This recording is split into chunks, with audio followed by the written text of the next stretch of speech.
दोस्तों, आज मैं आपको घर आई ननंद की सास कहानी सुना रही हूँ। मनोरमा घर पर बैठे बैठे बोर हो रही थी। मनोरमा सोचती है, अरे आज कितना बोरियत भरा दिन है, मन ही नहीं लग रहा है, समय ही नहीं कट रहा। बहू, अरे ओ अंजलि बहू।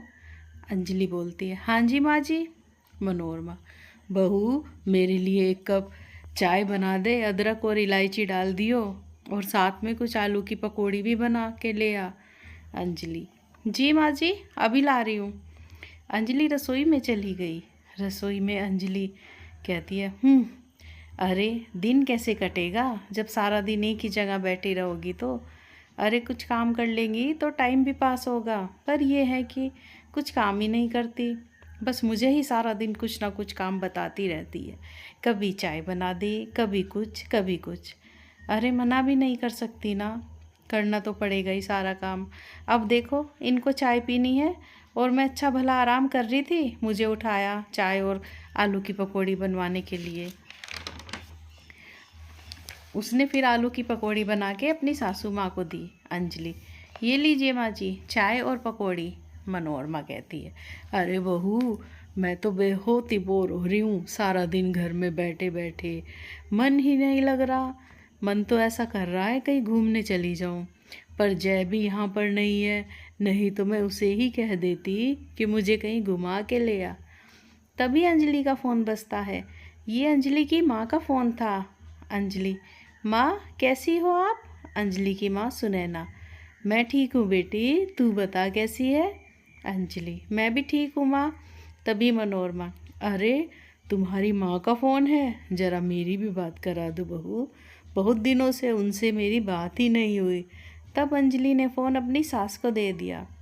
हेलो समधन जी, नमस्ते, कैसी हो आप? मैं बढ़िया हूँ, आप कैसे हो?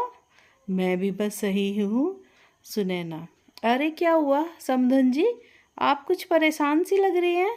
मनोरमा, अरे क्या बताऊँ समधन जी, सारा दिन बैठे बैठे बोर हो रही हूँ, जीवन में कुछ चेंज ही नहीं हो रहा है, बहुत ही बोरियत छा रही है। सुनैना, अरे तो आप एक काम कीजिए, आप हमारे घर चले आइए, थोड़ा सा आपको चेंज मिलेगा। मनोरमा, अरे नहीं नहीं, आप क्यों परेशान हो रही हो? सुनैना कहती है, अरे समधन जी, इसमें परेशानी कैसी, आप आएंगी तो मेरा भी मन लग जाएगा और आपको थोड़ा चेंज भी मिल जाएगा। मनोरमा, अच्छा तो ये बात है, मैं कल ही आ रही हूँ फिर आपके पास।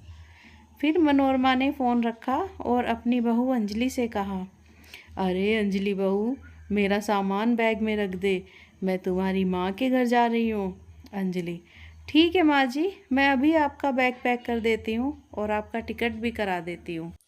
फिर अंजलि ने अपनी सासू माँ का बैग पैक कर दिया और ऑनलाइन टिकट बुक कर दिया। अंजलि सोचती है, आहा, अब कुछ दिन तो मैं चैन से रहूँगी, अब तो मैं देर तक सोऊंगी, सुबह जल्दी नहीं उठूँगी, माँ जी की वजह से मुझे जल्दी उठना पड़ रहा था, अब आराम करूँगी दिन भर। अगले दिन अंजलि मनोरमा को ट्रेन में बिठाकर आ जाती है और उधर अंजलि की माँ सुनैना अपनी बहू काजल से कहती है, अरे काजल बहू, आज अंजलि की सास आ रही है हमारे घर, पूरे घर को अच्छे से साफ़ कर दे और गेस्ट रूम को भी अच्छी सी तरह साफ़ कर देना और थोड़ा डेकोरेशन भी कर देना और सारे घर की चद्दरें, पर्दे, सोफे के कवर भी बदल देना। अरे समधन जी पहली बार हमारे घर आ रही हैं। फिर उसके बाद खाना बना लेना, खाने में कोई कमी नहीं होनी चाहिए। खाने में शाही पनीर, आलू गोभी, दाल, जीरा राइस, पूरी, खीर, ये सब चीज़ें बना लेना बहू। काजल, अरे अरे माँ जी, इतना सारा खाना? हाँ हाँ बहू, वो पहली बार आ रही है ना हमारे घर, अरे अच्छा प्रभाव पड़ना चाहिए उन पर, आखिर वो भी तो देखे कि अंजलि कितने अच्छे खानदान से है। काजल, ठीक है माँ जी। फिर काजल ने पहले तो सारा घर का काम किया, घर को सजाया, साफ सुथरा किया और फिर वो खाना बनाने लगी। उसको इतनी सारी चीज़ें बनाने में 5 घंटे लग गए। सुनैना, अरे काजल बहू जल्दी कर, रात खाना बनाने में ही कर देगी क्या? काजल, माँ जी खाना तो बन गया है। सुनैना, अच्छा अब समधन जी आने ही वाली होंगी, तू ऐसा कर, चाय और नाश्ते का प्रबंध भी कर दे। ऐसा करना, चाय के साथ कुछ पकोड़े बना लेना, कुछ पनीर के और कुछ आलू के और कुछ पालक के, और अपने आप देख लेना। काजल, ठीक है माँ जी। तभी मनोरमा वहाँ पर आ गई। सुनैना, आओ बहन जी। नमस्ते बहन जी, आपको आने में कोई दिक्कत तो नहीं हुई? अरे नहीं नहीं, दिक्कत तो नहीं हुई, मैं तो आराम से आ गई।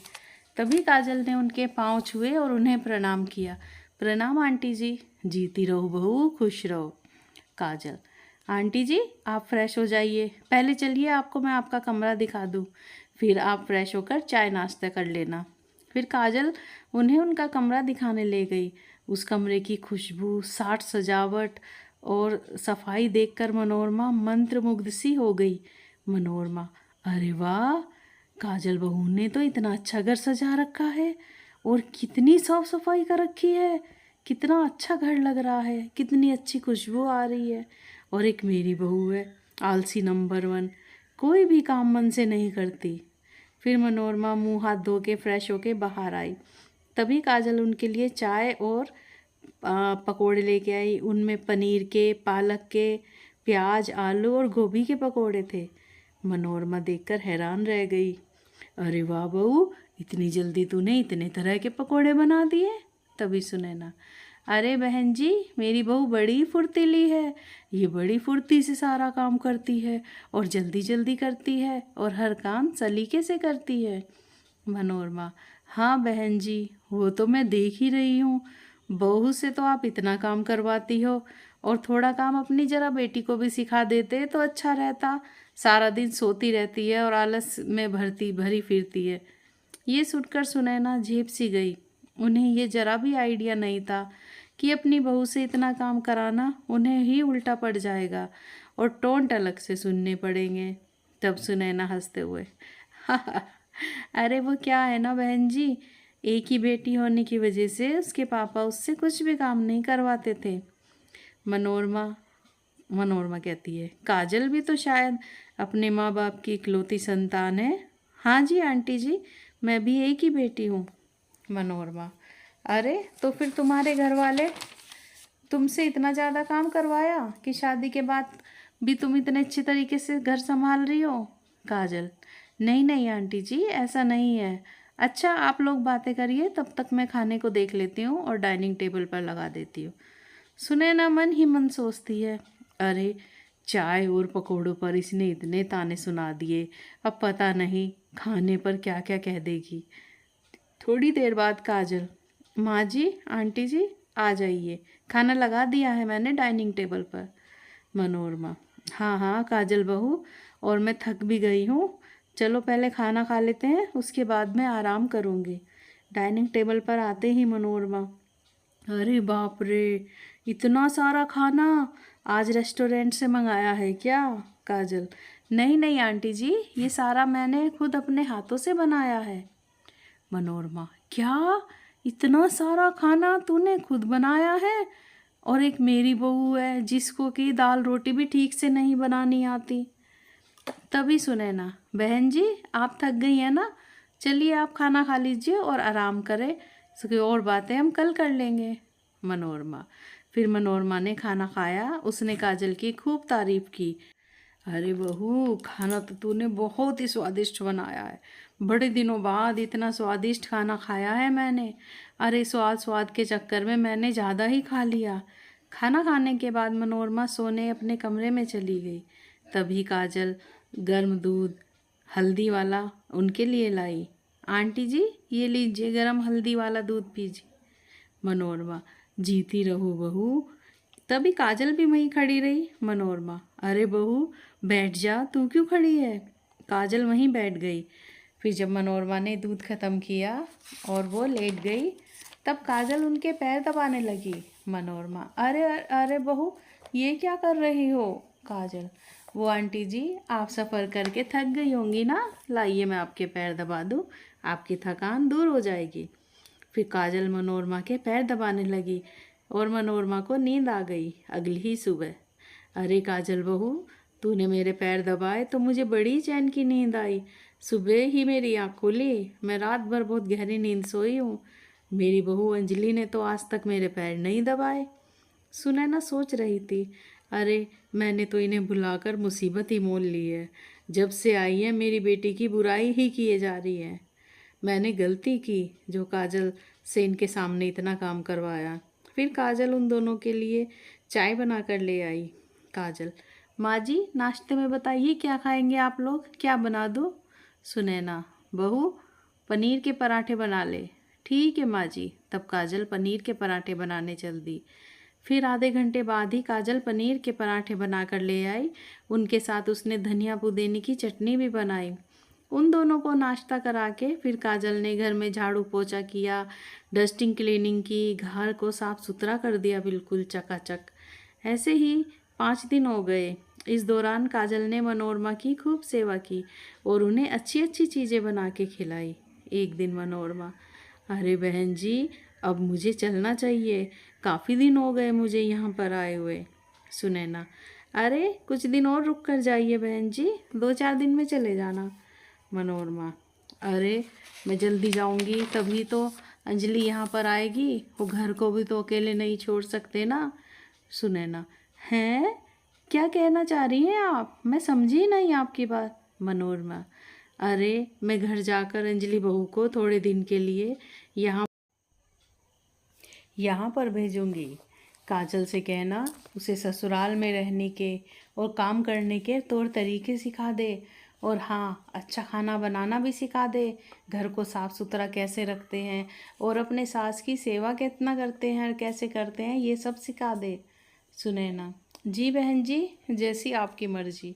उसी दिन मनोरमा अपने घर पर आ गई और अंजलि को मायके जाने को कहती है। मनोरमा, अरे अंजलि बहू तू कुछ दिनों के लिए अपने मायके जा और अपनी भाभी से ससुराल में रहने और काम करने के तौर तरीके सीख कर आ। अरे एक तेरी भाभी है जो तेरे माँ की दिन रात सेवा करती है, और एक तू है कि एक भी काम तू ठीक से नहीं करती। सोचती है मैंने तो माँ जी को अपने मायके भेजकर गलती ही कर दी, ये तो मेरी बुराई बुराई कर रही है और मेरी भाभी की इतनी तारीफ़ें कर रही है। फिर मनोरमा ने उसे अगले ही दिन उसके मायके भेज दिया और अपने लिए एक काम वाली मेड रख ली। अंजलि को देखकर उसकी माँ सुनैना बोली, अरे अंजलि अब तू काजल बहू से सारे काम ढंग से सीख ले। तेरी मैंने बहुत शिकायतें सुन ली हैं, बस अब मैं और शिकायत ना सुनने को मिले, इसी में तेरी भलाई है। अंजलि, ठीक है माँ। अब काजल ने अंजलि से काम सिखाने के बहाने पूरे 1 महीने तक उसे सारे काम करवाए और काम में परफेक्ट करके ही उसे उसके ससुराल भेजा। अब मनोरमा भी खुश थी और अंजलि भी और काजल भी और सुनैना भी। दोस्तों अगर आपको ये कहानी पसंद आई हो तो like share comments and subscribe ज़रूर करें। Thanks for watching.